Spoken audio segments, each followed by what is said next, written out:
ही मूठ आहे. आपण काल रात्री भिजू घातलेली आहे. 2 वाट्या घेतली होती. फुगून पहा, ती खूप छान झालेली आहे. आणि हे आपण उद्याच्या नाश्त्याची तयारी म्हणून आज आपण याला कॉटनच्या कापडामध्ये बांधून ठेवणार आहोत. तुम्ही कॉटनचं कापड किंवा ही माझी ओढणी आहे, जेवढी पातळ असेल तेवढे कोंब याला छान येतात. बाहेरून सुद्धा इतकी छान कोंब निघतात. तर हे आता आपण आज बांधून ठेवूया उद्याच्या नाश्त्याची तयारी असल्यामुळे, आणि उद्या आपण याला वापरण्यात घेऊयात. ही मूठ आहे, काल आपण बांधून ठेवली होती कोंब येण्यासाठी. तर बघा किती छान कोंब आलेले आहे याला. याच्या बाहेरून निघालेले आहे कोंब, तुम्ही पाहू शकता. मोठे मोठे कोंब आलेले आहेत. आता याला आपण मोकळं करून पाहूयात. सकाळपासून बांधून ठेवली आणि संध्याकाळपर्यंत ठेवली, त्याला चांगले कोंब येऊ शकतात. वाव, क्या बात है, बापरे. बघा, तुम्ही बघू शकता किती छान कोंब आलेले आहे. ही खायला खूप पौष्टिक आणि रुचकर आहे आणि भरपूर प्रमाणात व्हिटॅमिन प्रोटीन याच्यामध्ये आहेत. हे आपल्याला आरोग्यासाठी पण खूप चांगलं आहे. कडधान्य खाण्याचे आपल्या आधीच्याच पूर्वजांनी लोकांनी सांगितलेलं आहे.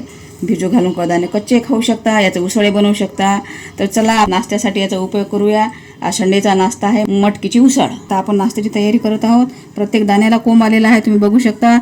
आणि हे कॉटनच्या कपड्यामध्ये बांधल्यामुळे छान येते आणि खराबही होत नाही. तर विटल्यासारखा असा वास येतो आपण बांधून ठेवलं तर. पातळ छान कॉटनची ओढणी वगैरे आता आपल्याकडे राहतेच. धोत्राचा कपडा म्हणा, लुगड्याचा कपडा म्हणा, कुठल्याही कपड्यामध्ये बांधून ठेवली तर याला छान असे कोंब येतात. आणि याच्यातले जे गुणधर्म आहे, या गुणधर्माची वाढ होते पौष्टिकतेमध्ये. तर आपण बिलकुल साध्या पद्धतीने, कारण आपण हा नाश्ता आहे, याच्यात काही जास्त सामुग्रीची गरज नाही, काही नाही. साध्या सोप्या पद्धतीने आपण हेल्दी आणि टेस्टी नाश्ता तयार करायला घेऊयात. उसळ बनवण्यासाठी सामुग्री घेतलेली आहे. 2 छोटे छोटे कांदे आहेत, अगदी 2च हिरव्या मिरच्या घेतलेल्या आहे, 2 छोटे छोटे टमाटे आहे आणि बाजारातून आणलेला सांबार आहे. तर तो सुकलेला होता, तर त्याचे थोडंसं बारीक करून घेतलेला आहे. तोही सुद्धा आपण वाया जाऊ देणार नाही. हा वरून आपण टाकणार आहोत. उन्हाळा असल्यामुळे काय होते की सांबार सुकून जाते, तर त्याचा बारीक भुरका करून ठेवला तोही आपल्याला कामात येते. आणि इकडे हळद आणि मीठ घेतलेलं आहे. चला तर उसळ करायला सुरुवात करूया. गॅस पेटवून कढई ठेवलेली आहे. त्याच्यामध्ये आपण तेल टाकूया. तेल आता हे भाजीसारखं नाही टाकायचं, थोडंसंच टाकायचं, कारण आपल्याला परतूनच घ्यायचं आहे. अदर कच्ची करून इकडून तिकडून परतून घ्यायचं आहे. हा 1 डवला तेल याला पुरेसा होते, कारण का ते तेलकट होते. आपला हा नाश्ता आहे हे लक्षात घ्यायचं आपण. पण याच्यामध्ये टाकूया थोडंसं जिरं, थोडीशीच मोहरी आणि जिरं तळतळलेलं आहे. तर याच्यामध्ये आपण कांदा घालूया, सोबतच हिरवी मिरची. कांद्याच्या सोबतच ही हिरवी मिरची घालायची आहे. ज्यांच्याकडे छोटे मुलं वगैरे असतील तर त्यांनी सुद्धा ही आनंदाने चवीने खाल्ली पाहिजे, जास्त तिखट नाही झाली पाहिजे. अशा हेतूने आपण घरातल्या त्या सगळ्या परिवाराचा विचार करूनच आपण नाश्ता करायला पाहिजे.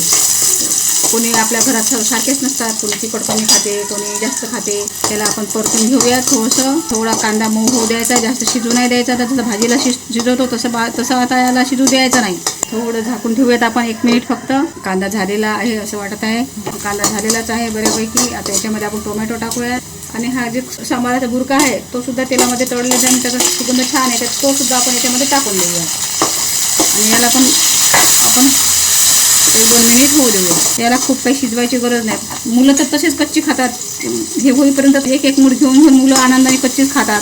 मग त्यांना थांबावं लागते. थांबा का, कच्ची नका खाऊ, आपण याला थोडंसं चविष्ट बनवू. आणि ही मोठ आहे की नाही, आरोग्यासाठी खूपच उपयुक्त आहे. आता धकाधकीच्या जीवनामध्ये जिकडे तिकडे प्रदूषण, वातावरण खराब, त्याच्यामुळे काय होते की आपल्या आरोग्यावर परिणाम होते. तर आपण आपल्या घरचंच खाल्लेलं पाहिजे. बाजारातलं आपण आणून खातो, त्याच्यामध्ये केमिकल राहते, रंग राहते, बरंच काही ते टाकतात. अमिनो मोटो की काय म्हणते ते सुद्धा चव येण्यासाठी टाकतात. तर ते आपल्या शरीराला कसं घातक राहते. आता याच्यामध्ये आपण हळद मीठ टाकूयात चवीनुसार. एकाच्या 1 डवल्या तेलामध्ये आपलं छान झालेलं आहे, तेल सुटत आहे, मसालासुद्धा छान शिजलेला आहे. आता याच्यामध्ये आपण आता ही मोठ टाकून देऊया. मोठीला जास्त शिजू द्यायचं नाही आहे, मोठीला फक्त 2-3 मिनटं परतून घ्यायचं आहे. अशा पद्धतीने आपल्याला ही मोठ तयार करायची आहे. खूप छान लागते आणि त्याचा सुगंध पण, स्वतःचा सुगंध पण खूप छान येते. रविवार असल्यामुळे मी दर रविवारी मोठ चणे, वटाणे असं कडधान्य मुलं खायला पाहत नाही, भाजीसुद्धा खायला पाहत नाही, तर अशा प्रकारे त्यांना नाश्त्यामध्ये देत राहते. आता याच्यामध्ये आपण ही मोठ, संपूर्ण मोठ टाकून देऊयात. छान निवडलेली आहे, धुतलेली पाहिलेली आहे. आता याला आपण परतून घेऊया. प्रत्येक दाणा खुललेला आहे, असा एकही नाही राहिला की त्याला कोंब नाही आले म्हणून. पण त्याची अशी पद्धत आहे की रात्रभर भिजू घालून दुसऱ्या दिवशी सकाळपासून पुन्हा ते 1 रात्र घालून आता याला बांधून ठेवल्यानंतरच याला प्रत्येक कसा दाण्याला कोंब येते. ते आपल्या कापडाच्या बाहेरून सुद्धा कोंब आपल्याला बाहेर येताना दिसतात, तुम्ही पाहिलेलंच आहे. तर अशा पद्धतीनेच आपण कोंब काढायचे आहे त्याला. कोणी कोमट पाण्यात टाकते, गरम पाण्यात टाकते, तसं नाही टाकायचं. आपण थंडच पाण्यात टाकायचं. म्हणजे एकदम थंड नाही पाहिजे, पाणी गुंडातलं वगैरे असं ते चालते. तुम्ही बघू शकता किती छान चटक मटक आपली आणि स्वादिष्ट अशी मटकी तयार झालेली आहे. तोंडाला पाणी सुटत आहे. आता याला थोडं आपण झाकून ठेवून घेऊयात. त्याचा कच्चेपणा थोडा कमी करायचा आहे. याला वाफवूनच घ्यायचं आहे आपल्याला. 2 मिनिट झालेले आहे. सुगंध सुटलेला आहे छान. मस्त मोठीचा वासा खूप छान वाटते. झाली आहे बघा आता आपली ही मोठ. थोडीशी एक वेळा परतून घेऊया. कलरही छान आलेला आहे बघा. काहीच नाही, बिलकुल साध्या सोप्या पद्धतीने केलेली आहे. पौष्टिकता कायम ठेवलेली आहे आपण. आता याला आपण झाकण ठेवून देऊया. पण पुन्हा ह्या झाकणाच्या वाफेमुळे पुन्हा ती अजून मऊ होते. तर अशा प्रकारे आपली ही हेल्दी आणि प्रोटीनयुक्त मोठ तयार झालेली आहे. बघू शकता तुम्ही. गॅस बंद करते. 2 मिनिटं वाफेवरच राहू देते याला. 2-3 मिनिटं वाफेवर ठेवलेलं आहे गॅस बंद करून. आता आपली ही मोठ पूर्णपणे तयार झालेली आहे नाश्ता करण्यासाठी.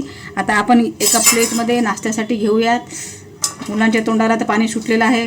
कधी मम्मी आणते कधी नाही असं त्यांना वाटत आहे.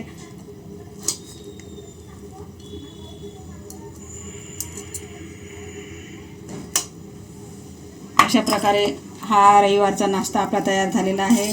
तुम्ही सुद्धा तुमच्या परिवारासाठी करून पहा. तुम्हालाही आवडेल. आणि कसं झालं तर ते कमेंटमध्ये मला नक्की सांगा. भेटूया पुढच्या व्हिडिओमध्ये.